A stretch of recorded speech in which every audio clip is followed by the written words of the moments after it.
लेकिन breaking bad में गस को अपनी कार में लगे बम के बारे में पता कैसे चलता है? सीजन 4 का वो एपिसोड तो याद ही होगा जब गस हॉस्पिटल जाता है और मौका देखकर वॉल्टर व्हाइट गस की कार में बम लगा देता है ताकि एक ही झटके में गस का काम तमाम। वो सामने की छत से देखता भी है।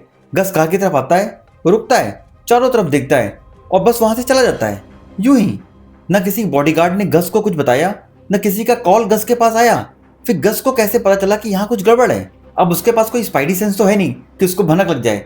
तो फिर ये हुआ कैसे? गस कोई नॉर्मल विलेन नहीं है।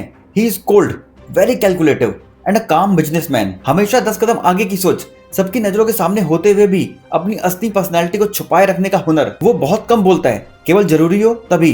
कभी फालतू में रिएक्ट नहीं करता, अपने इमोशंस पर कंट्रोल रखता है। भीड़ में भी चुपचाप स्माइलिंग फेस बनाए सबको ऑब्जर्व करता रहता है और खुद को कभी बेवजह खतरे में नहीं डालता। अब आते हैं उस पॉइंट पर। अस्पताल में जेसी गस को बताता है कि ब्रॉक बीमार नहीं था, बल्कि उसको जहर दिया गया था। गस तुरंत कैलकुलेट करता है कि ये किसने किया होगा, क्योंकि उसने तो नहीं किया। सोल नहीं, वो बिना पैसों के कुछ नहीं करता।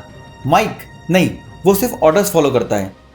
वॉल्टर व्हाइट नहीं, इस पूरे धंधे में सबसे ज्यादा फायदा उसी को हो रहा है। या फिर जेसी, जेसी तो खुद विक्टिम है, वो कैसे करेगा? फिर कौन है? Means someone is out there. और तब गस को रियलाइज होता है कि उसको हॉस्पिटल बुलाया ही क्यों गया, क्योंकि ब्रॉक को जहर देने वाली बात तो फोन पे भी बताई जा सकती थी। मीन्स ये पूरा माजरा ही एक ट्रैप है गस को फंसाने के लिए।